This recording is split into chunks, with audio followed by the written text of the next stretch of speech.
Voilà, bande Kovatali, merci mingi, bozali belé, bozolanda biso. Émission nabino merci docteur Ebandi. Na mokolo lelo tokolo bela na lokoto ya français balobi yango santé mentale kasina lingala tolobi bokolongo no ya bongo. Bongo ya mutu pezali na tina makasi esenge na biso ko batela yango esenge na yango ko lesa yango pe malamu pona epesaka makambo ya malonga etali intelligence etali sagesse, etali réflexion, etali pe comportement abatu pa mate nyonso wana efandi na kati ya bongo ya mutu. Bande kuboyi malamu lelo tozali kolobela yango na émission na biso merci docteur. Toyambi pour na bino le docteur Jean-Marie Kachama chaque fois tozala ranaye azali neuropsychiatre kuna na centre neuropathologique de Kinshasa CNPP na Mokuse et puis azali médecin directeur ya clinique Eloge ou pezali kaka awana kati ya Kinshasa kasi docteur Jean-Marie Kachama azali pe moka ba minganga o azali kotangisa pe na ba université azali ko tala ba faculté ya médecine azali pe moka ba minganga o azali ko tala pe o etali mutu ya mutu to pe mutu ya batu bongo esika ba hôpitaux nyonso ezali etalaka bongo ya mutu yango nde tokolobela na mokolo lelo émission na biso ezali en direct numéro ekozala affiché un moment en bas de votre écran ko benga to ko koma message na yo mutuna na kotuna mutuna epai ya docteur na yango nazali koyamba nanu docteur Jean-Marie Kachama mbote mingi docteur mbote maman totonisa mine esengo na mokolo lelo koyamba yo bino bozali bakambi ya centre neuropsychopathologique de Kinshasa CNPP toyebi biso banso ke mikolo elekaki CNPP awutaki ko célébrer nibu tukumitano na yango balobi 50 ans d'existence banda bakela yango na 1973 ce qui n'a s'est trompé kino lelo CNPP a fêté 50e anniversaire na ye mais bino bat bozali kuna yango esalaki ete anniversaire yango esalaki kotombola mwa makambo ebele na mboka na biso Kinshasa tout comme pe bato bayeki bazalaki na poto batindaki ba message nini elekaki na o etali 50e anniversaire ya CNPP. Merci beaucoup maman na yambo na kolobaka naza mokonzi ya liboso ya oyazo kamba CNPP sécurité eza na maboko ya professeur Okitundu yende aza médecin directeur et vice doyen et ekutani na période ya mandat na ye pour organiser to bengaki cinquantenaire ezali soki mutu akoli akokisi 50 ans et oui que 50 ans eza ebele 50 ans pour la structure to bengi CNPP centre neuropsychopathologique de l'université de Kinshasa eza mingi na ti université de Kinshasa parce que CNPP va libanda ya université ya Kinshasa te ava na kati ya université de Kinshasa donc biso pe tozolanda ba mission oyo université a pesaki bien que toza na particularité na biso mais na kati wana tolandi mission ya université ya faculté de médecine CNPP d'abord les structures ya enseignement donc azola qui ça n'a qu'au former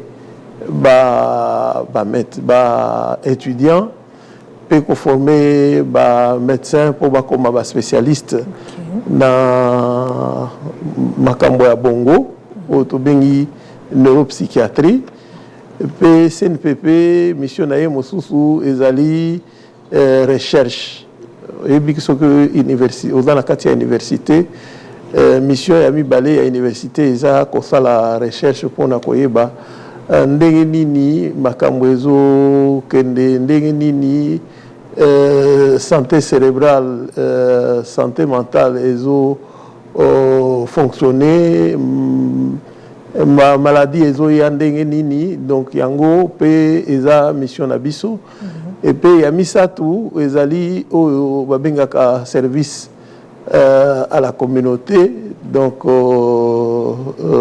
na kati wana tomoni paramètres to bengaka soins donc soigner bandeko oyo bayaka na makama ebele oyo touché mutu Donc, tu remplis pratiquement mission à CNPP. Mais dans la troisième mission, biso toza na particularité na biso ya ko soigner oyo to bengi ma maladie ezo toucher bongo. Donc ma maladie neurologique touti pe ko solola na ba émission oyo uti ko leka comme ba AVC, comme maladie de Parkinson oyo salaka que mutu soki azalaki bien mbala moko bamoni akomi kolenga azokoka kotambola bien te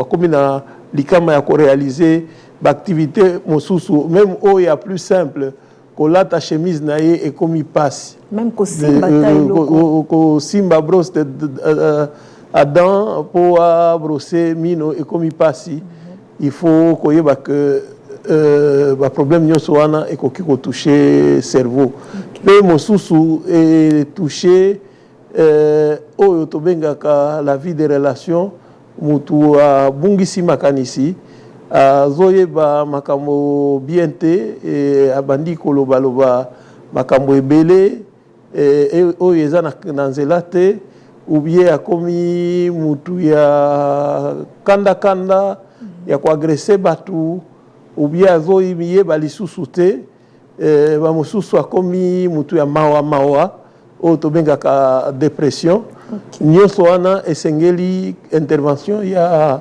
neurologue ou psychiatre po ayeba koreleve makama nyonso wana epuis kozongisa mutu na ndenge ya malamu parce que oyebi awa tozoloba makambo ya bongo il faut que na kati wana toza na ba dimension ebele d'abord yango moko concept wana bongo ezali eloko oyo ezalaka na ba fonction ebele mais mingi pona zala mokuse oyo ezopesa biso mayele na ba capacité ya koyeba kosala mosala pe ya kokende liboso na koyeba ko transformer société na biso parce que soki cerveau eza bien te makambo ekomi oyebi que soki mutu abeli likama ya maladie ya bongo ezala AVC ezala trouble de comportement ezala maladie de Parkinson akomi diminué par rapport ya mosala oyo esengeli a réaliser ezopesa pe likama na processus il y a développement tout le monde a jeune ebele bazo se donner na makambo ya délinquance kuluna il y a non seulement ya kuluna mais ebandi nanu na komela biloko oyo ezo bebisa ba circuit ya cerveau ba comme très violent ba comme se comporter mabe ba comme agresseur nyonso wana ezo pesa makambo na problème na société parce que batuana nyonso baza ba potentiel oyo l'état oyo société azo compter pour ba ko participer na processus communautaire na processus ya développement ya mboka na biso bandeko batali tozali kokoba na bandi Dr Jean-Marie Kachama wuti kokota mwa mukena ko manuela biso CNPP bakelaki yango pona nini tina lango ezali nini balobi ete alobi awa ete CNPP ekelamaki d'abord pona kotangisa ba étudiants balingi kosala musala oyo ya koyekola bongo ya kosoigner bongo et puis bakelaki yango pona kosala ba recherche pambate minganga nyonso to pe ba étudiant nyonso o baza bango na posa ya kopusa na musika pena makanisi to pe maele bazali bato bazali basé na o etali recherche mais kasi troisième mission o ya CNPP ezali pe thérapeutique ya kosoigner ya ko rendre service na population ba o bazali na mwa kokoso to pe maladie o etali bongo tozali kokoba lelo tozolobela santé mentale tozolobela bokolongono ya bongo santé mentale bamate balobi ete mutu oyo mutu ezosala malamu te akokoka pe malamu kosala musala te mais kasi Dr Jean-Marie Kachama tozali komona bambeba mingi na mboka na biso oyo République démocratique du Congo et puis na ville ya Kinshasa mais tant bazali koloba santé mentale pona bino ba neuropsychiatre tokobanza nini na santé mentale, topé na français lobi ezali nini santé mentale. Merci maman. Pour compléter d'abord première partie à question d'ailleurs pour la cinquantenaire, il faut voir que la structure CNPP et Zali est formée par spécialistes ébélés. Il y a pour un problème il y a Bongo. Bon, tout ça nous ébélé té ce que totali mboka na biso ndenge tozali plus de maintenant là tozolo va plus de 110 120 millions donc par rapport à oyo bazo zala na terrain tozana no muke et puis mingi toza plus concentré biso na Kinshasa, ce qui fait que la province ébélé eza dégarnie na kopesa moins politique peut-être plus tard par rapport à wana tozana ba défi ébélé parce que d'abord il faut structure et continuer à coexister. 50 ans, eza ébélé, mais 50 ans, il faut payer pour ça. Titan au fêter, moment mosusu, centenaire, donc ndenge moko loba qui ezala qui créé en 73 ou 73. Donc en fait, en principe, c'est en 2023 que le CNPP a totalisé 50 ans, mais tozwa qui moins retard na makambo ebele ba Covid, ba situation en guerre, mais au finish toye ko fêter yango. Ezali tout simplement qu'on mettre en exergue institution wana pe ko relancer makambo mosusu pour il faut to créer ba innovation mosusu et puis oyebi que médecine nezo évoluer très rapidement donc il faut to yeba vela nini to ko zuasiko pour to mi renforcer to comme makasi pour na comprendre en charge ba malade mais to profiter qui peut kosala na lobby yango na kombo ya comité directeur kosala o to bengaki journée ouverte oui, ambaki batu ébélé. Bon, au lobby, makambo santé mentale. Santé mentale, eza eloko moko ya munene, ya mutu ya eza complexe. Parce que il faut yeba que tango tozolo ba santé mentale, eza na esangani na kati ya problème ya santé. Parce que santé ezala ka problème ya physique, ya zoto, problème ya bongo. Na makambo nyonso oyo ezoleka na kati ya environnement donc tobengaka ba problèmes sociaux tango makambo ezotambola très bien et ko permettre que mutu azala na capacité à créer équilibre psychique oyo ko permettre ye ayeba ko pesa capacité ya yemoko potentiel ya yemoko pe ayeba ko sangana na bato mosusu ya communauté pour qu'ensemble, ce qu'on appelle le vivre ensemble, pour créer production et développement. Donc, au moins de santé mentale, ils ont troubles mentaux, ils ont simplement équilibre. Mais là, na mikolo oyo, société na biso, ezali na makambo ebele. Il faut tout mituna. Plus ba trouble que développement. Non, d'abord le problème est santé mentale yango moko. Parce que oyebi que toza nanu na pays auto bengi pays en voie de développement. Donc toza na makambo ebele o ezangi biso pe esengi biso moko pe to contribuer na processus wana ya ko faire avancer société. Donc esengeli mutu ezala normal mais tozala équilibré ndenge nini tozana makambo ebele surtout lobi situation ya mboka pauvreté manque de structure lelo to komi na situation ya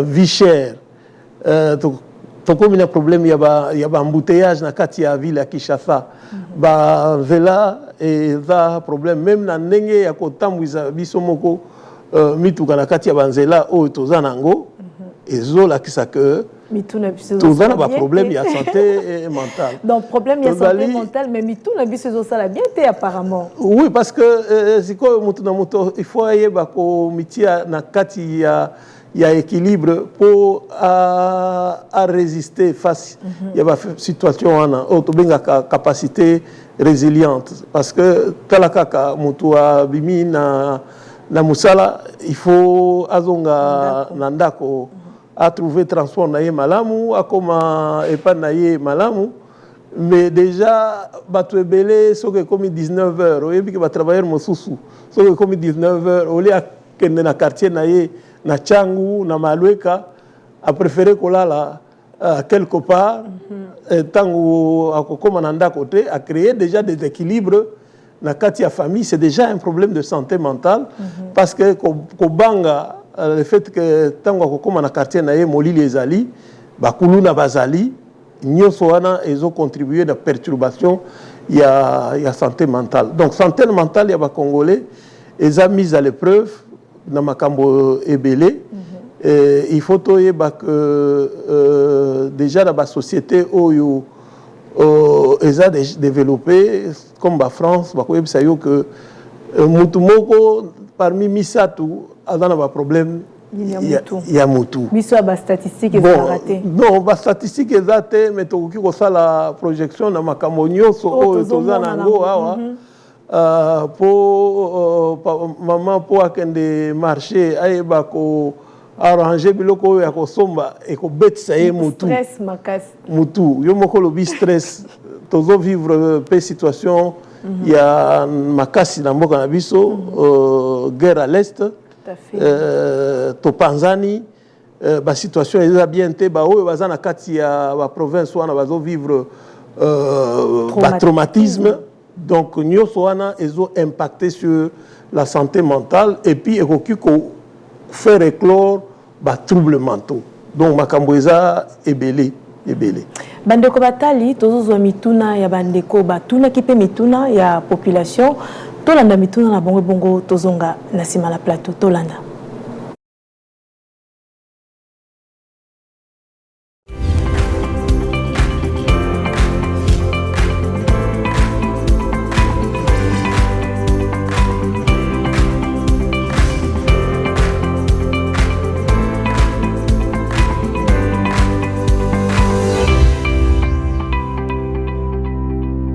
Bonjour docteur, je m'appelle Bonheur. Question de Tunisia, pourquoi les Congolais ont un problème de compréhension? Un problème de compréhension, pour et donc c'est simple, mais pas la banque comme compliqué. Et puis, bateau, baligné qu'on comprendre bateau ate eloko eza simple bango wana bakomemango musika okokoyebisa mutu na nzela pardon tonton longola eloko boye mpo nga naleka me mpo na ye ebimi mabe epuis ememi bino na bitumba boketi na la police. Nga komona nga Moïse navai na buti nayemi kotuna question mpona CNPP mpo mentalité bakongolais vraiment moi eza te soki tokoyeba eza problème ya nini vraiment. Merci. Mpona ngai mama Kati toi Congolais docteur et c'est beba kala mentalité ba Congolais c'est kufa okoyebisa muninga ke oniatinga to salingelo omobo ba ko botelo incompréhension comme ko finga oso za mutema te bosani bobundi donc pona Congolais et singa président wana kala oza ko zongisa biso na nzela ya fimbu azonga abeta fimbu po Congolais linga bongo.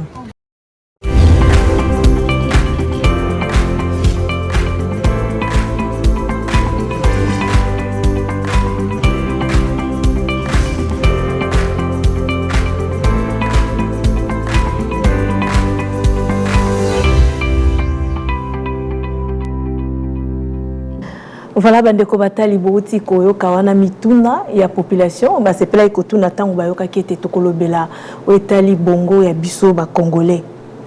Docteur Outi Kolanda motuna liboso ezali incompréhension. Ndeko wana lobi était vraiment o etali santé mentale ya biso ba congolais, c'est comme si ndenge so to bito kena ba statistique tozo congolais a malonga te.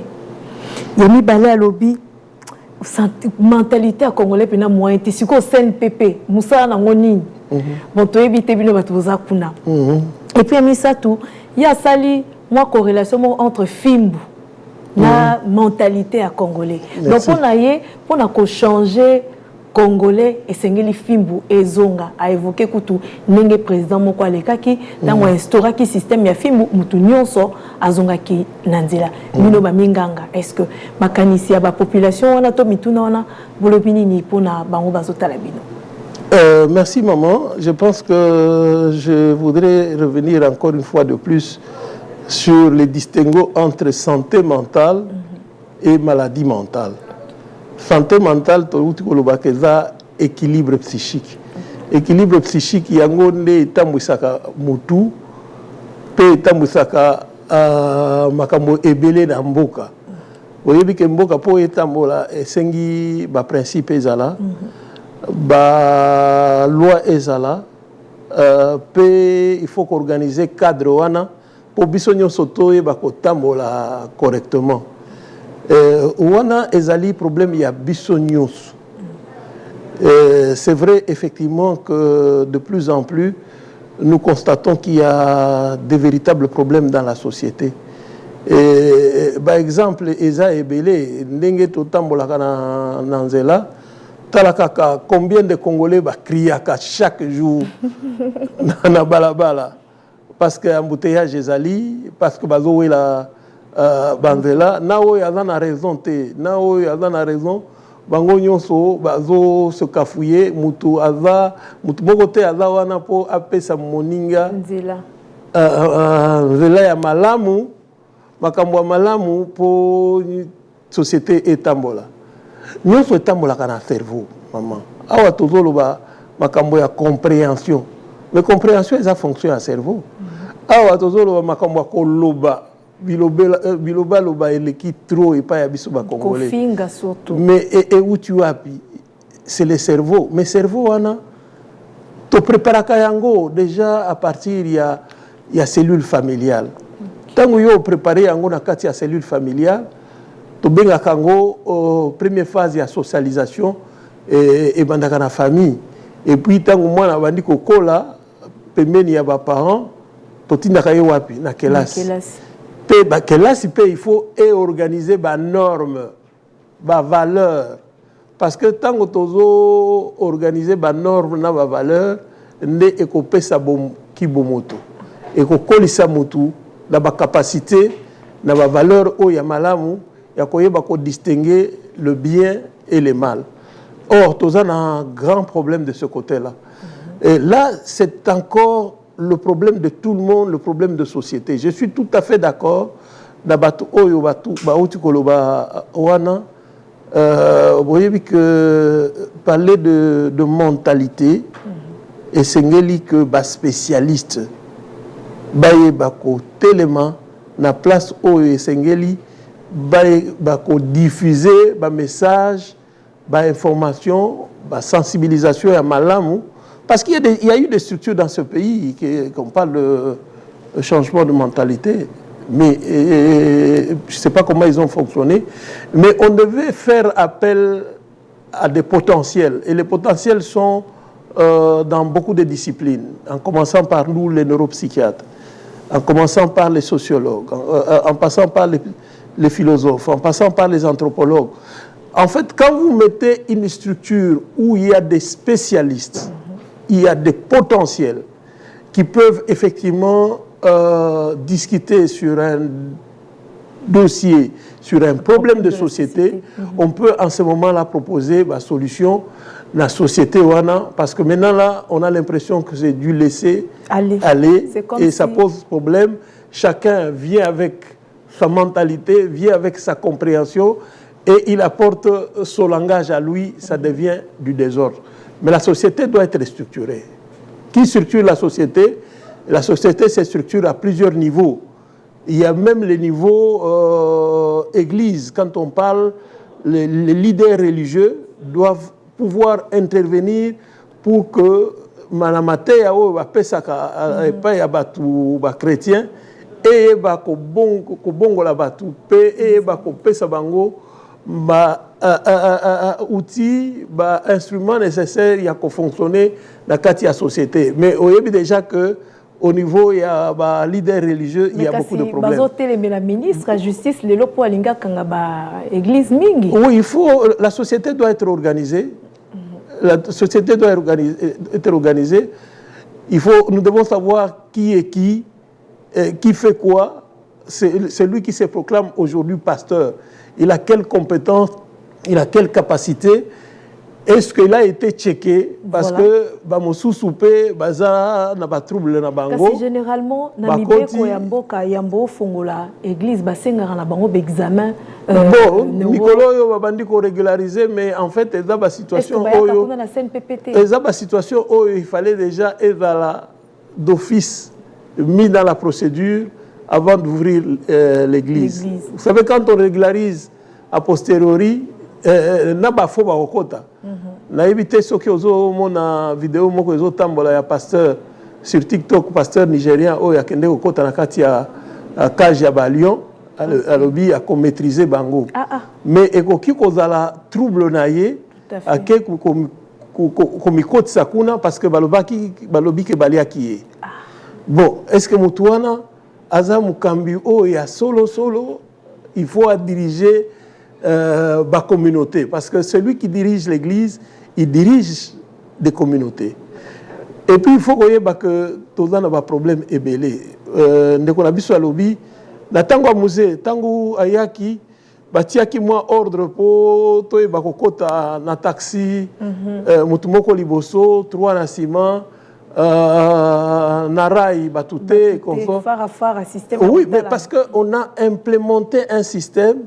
Et comme on avait mis de garde-fous avec des pénalités, bangaki, respectaki yango, et ça fait transformer la société. Tant qu'on a relâché yango, to zongeli comportement na biso. Donc en fait, c'est aussi les responsables qui doivent pouvoir implémenter des programmes, des informations qui doivent effectivement transformer la société. La santé mentale, c'est quelque chose qui a commencé depuis quelque temps. Bien sûr, même dans certains pays, ils étaient en arrière. Mais Bango bati ba moyen sur le programme de santé mentale parce que yango anande ezo faire transformer la société. Tous en arrêta.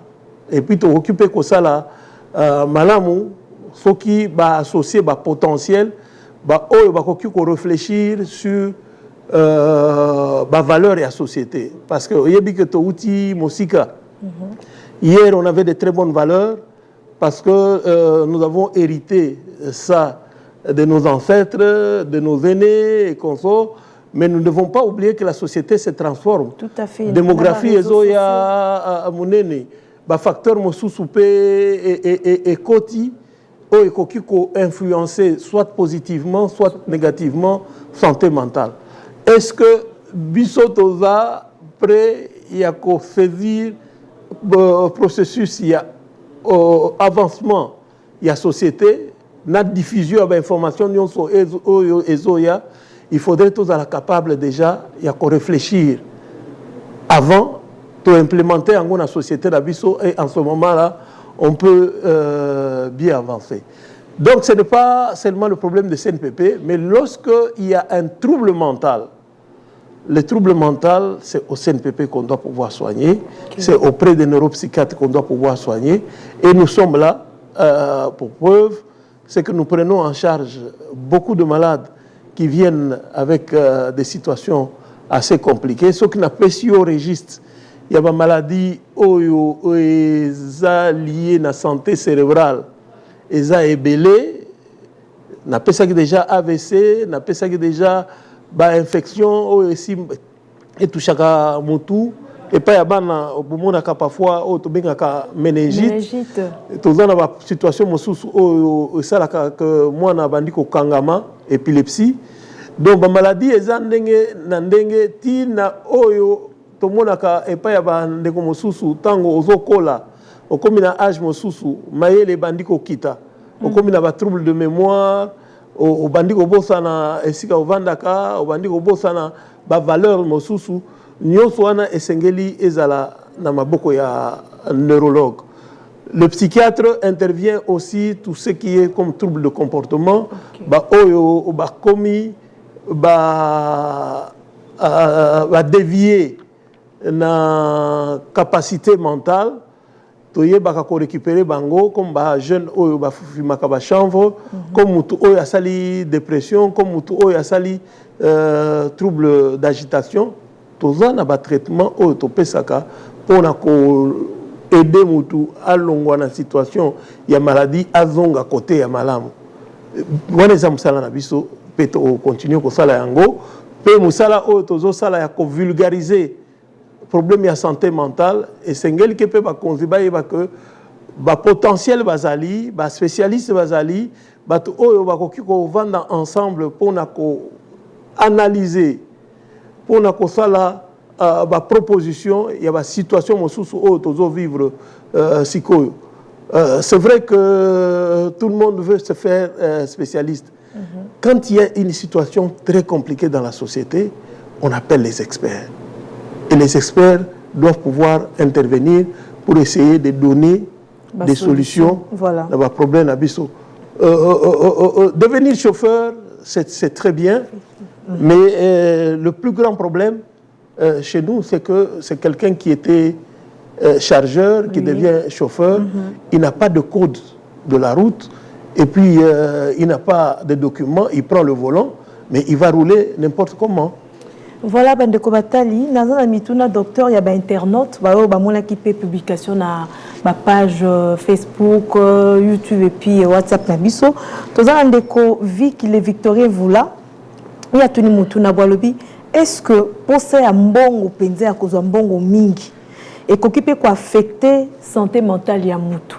Donc pour ça un bon mingi, le désir ardent de vouloir avoir et posséder une chose ou de l'argent affecte-t-il la santé mentale? On a le bakango na français, on a mutuna na pour na construire sur internet musu sous Paul Gérès lui Mbustrong yepatuna ki moi mitune belé alobi basi nyani ni topé bilemboni nezali ko laksa ete mutu akomi na problème na mutu na ye abaksi lisusu alobi ete bilei nini sengi na biso ko liaka po cerveau na biso topé bongo na biso ezala penza malamu et puis à ceux qui salobi déception ya bolingo et kokipe ko bebisa bongo ya mutu mituna wana ebuteke pa internet na biso balandaka biso via ba réseaux sociaux.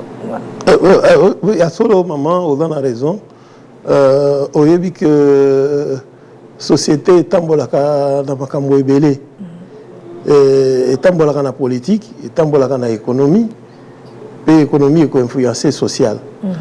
Na kati ya famille c'est ndenge moko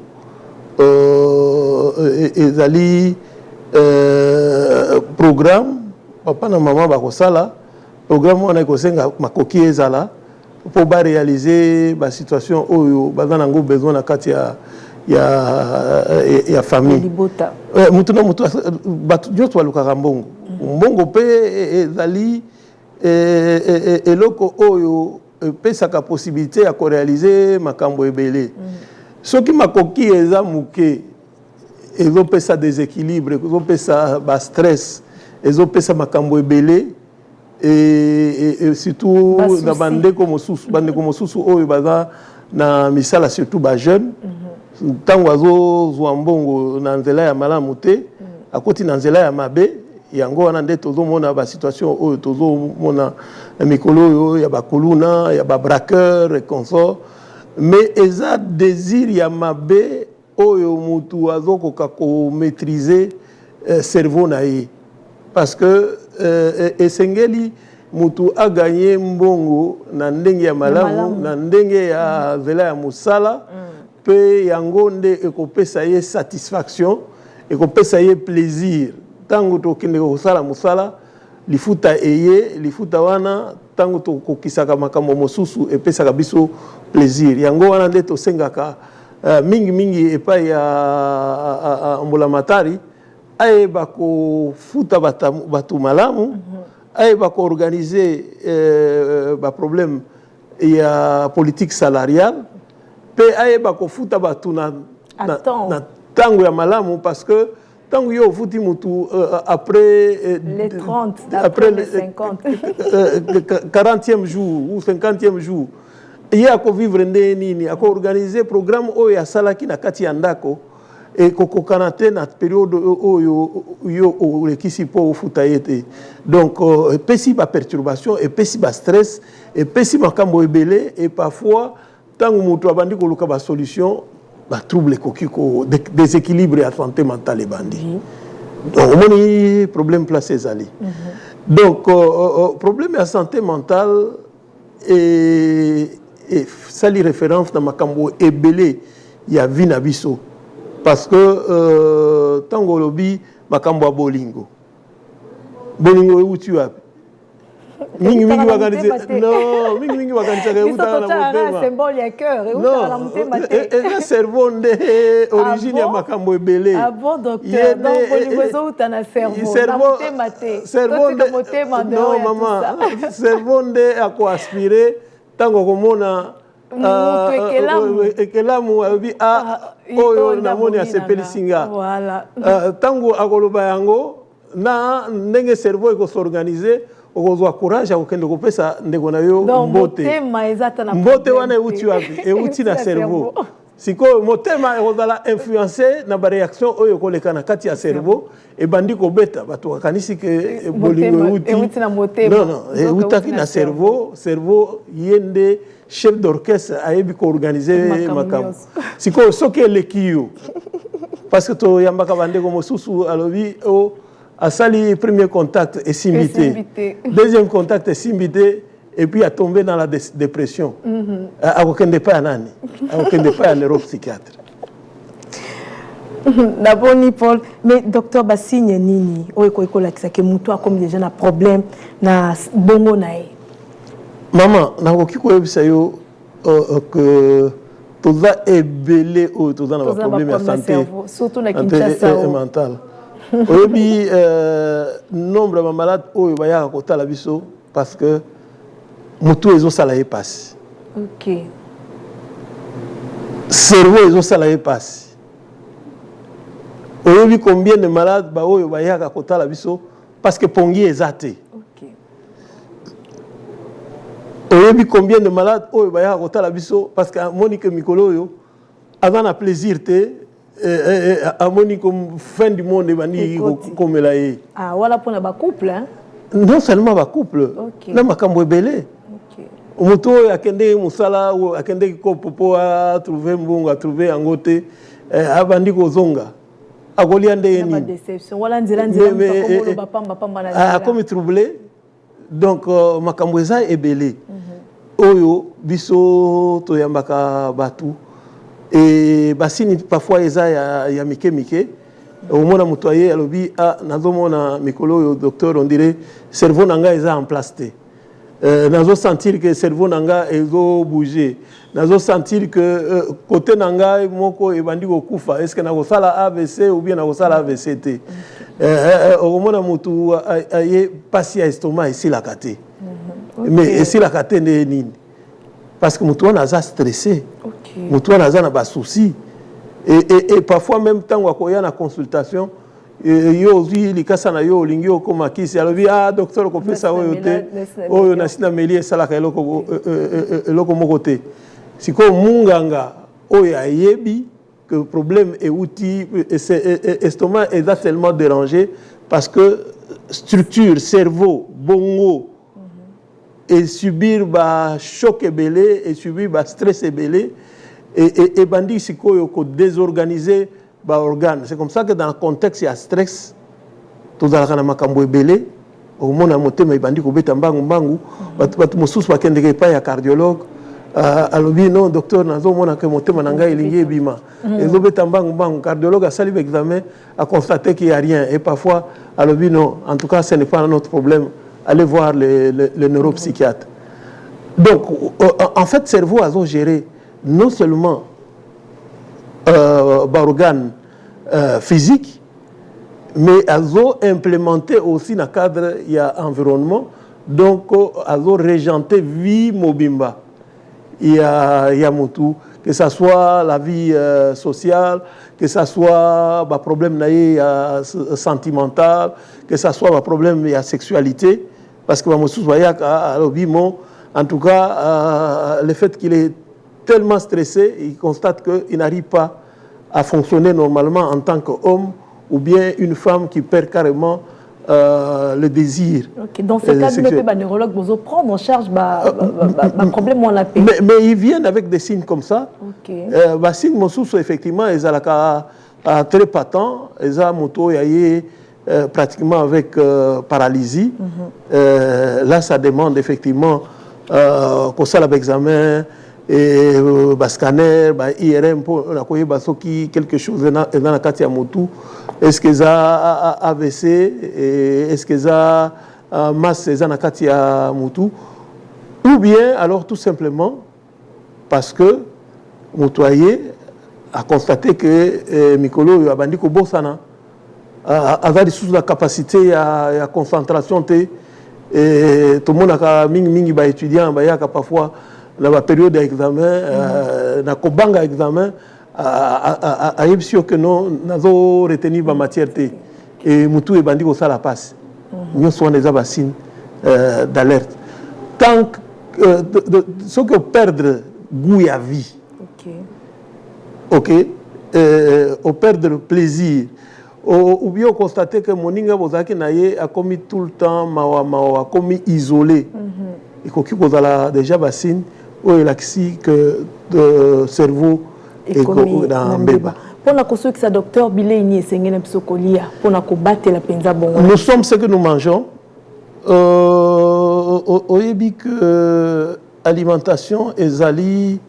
Et le quoi moutouya tant que topé sakabatu surtout bana biloko akolia malamu oyo eza complet eza na oyo tobengaka na ba protéines na ba lipides na glucose yango wana pe epesaka maele capacité à cerveau ya ko se développer. Soko ye na na ba communauté mosusu biso to sali bato ya ba province mosusu na ba village to kuti bana na malnutrition. Soki o évaluer bango sur le plan de capacité intellectuelle, capacité cognitive et comportementale, au comparer na bana o baliaka correctement bana wana baza nasé. Soki o relever bango te et qu'on a la passe parce que bako perdre la capacité na bango cérébrale pe ko sala que bako na capacité intellectuelle ya ko kota na société ko travailler en groupe pe ko progresser.